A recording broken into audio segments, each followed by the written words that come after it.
Hello friend, my YouTube channel Aditi story में आप सभी का स्वागत है। आज की कहानी है पाखंडी साधु।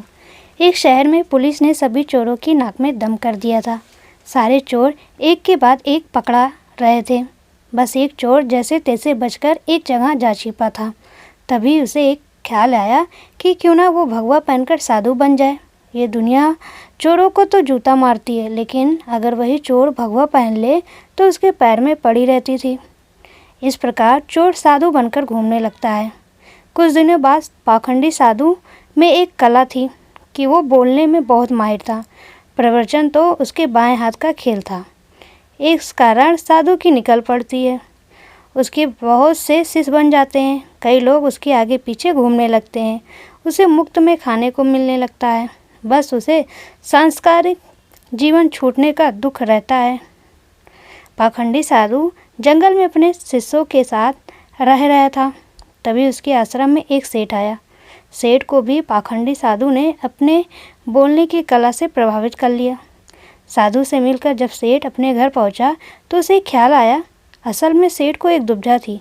उसके पास बहुत सोना था, जिसे चोरों के डर के कारण वो अपने घर में नहीं रख सकता था।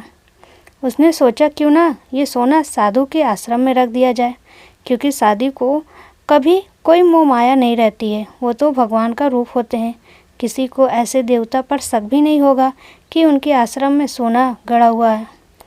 ऐसा सोचकर सेठ दूसरे दिन सोना लेकर पाखंडी साधु के आश्रम जाता है और उससे पूरी बात बताता है। फिर क्या था, पाखंडी साधु का तो दिल गदगद हो गया। उसकी आंखों तो उस सोने की पोटली से हट ही नहीं रही थी। उस सेठ ने वो सोने की पोटली आश्रम के एक पेड़ के नीचे दबा दी और वहाँ से चला गया। अब साधु को नींद कहाँ आनी थी। वो रात भर उस सोने की पोटली के बारे में सोचता रहा। उसने सोचा अगर ये सोना मिल जाए तो जीवन तर जाएगा, सांसारिक सुख भी मिलेगा, तो इस भगवा कपड़ों ने छीन लिया है। इस तरह साधु ने कई सपने देख डाले। दूसरी तरफ सेठ सोने को आश्रम में रखकर संतुष्ट होकर सो रहा था। कुछ समय बीतने पर साधु ने एक योजना बनाई। उसने सोचा कि वो इस सोने को लेकर चला जाएगा और सेठ को शक न हो, इसलिए वो उसके घर जाकर जाने की बात कहेगा, ताकि सेठ को ये न लगे कि साधु सोना लेकर भागा है। अगले दिन साधु सेठ के घर जाता है। सेठ के पास एक व्यापारी बैठ रहता है। साधु को आता देख सेठ खुशी से झूम जाता है और कोई पकवान बनाकर खिलाता है। साधु सेठ को अपने जाने की बात कहता है। इस पर सेठ दुखी होकर उसे रोकता है, लेकिन साधु कहता है कि वो एक सन्यासी है, किसी एक जगह नहीं रह सकता, उसे कई लोगों को मार्गदर्शन देना है। ऐसा कहकर साधु बाहर निकलता है और जानबूझकर सेठ के घर का एक तिनका उठा ले जाता है। थोड़ी देर बाद साधु वापस आता है, जिसे देख सेठ वापस आने का कारण पूछता है। तब साधु कहता है कि आपके घर का यह एक तिनका मेरी धोती में लटक कर मेरे साथ जा रहा था, वही लौटाने आया हूँ। सेठ हाथ जोड़ कहता है, इसकी क्या ज़रूरत थी। तब साधु कहता है, इस संसार की किसी वस्तु पर साधु का कोई हक नहीं है। फिर अपनी बातों से वह सेठ को मोहित कर लेता है और वहाँ से निकल जाता है।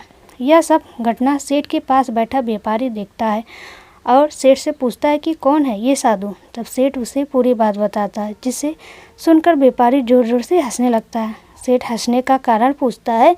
तब व्यापारी उसे कहता है, तुम मूर्ख हो, पाखंडी तुम्हें लूट के ले गया।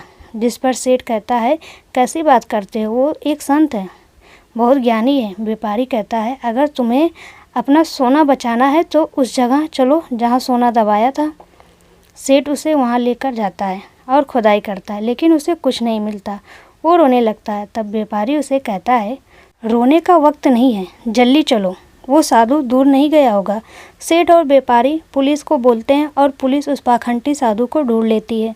तब सभी को पता चलता है कि वास्तव में यह कोई सिद्ध बाबा नहीं, एक चोर था, जिसने अपनी बोलने की कला का इस्तेमाल कर कोई लोगों को लूटा था।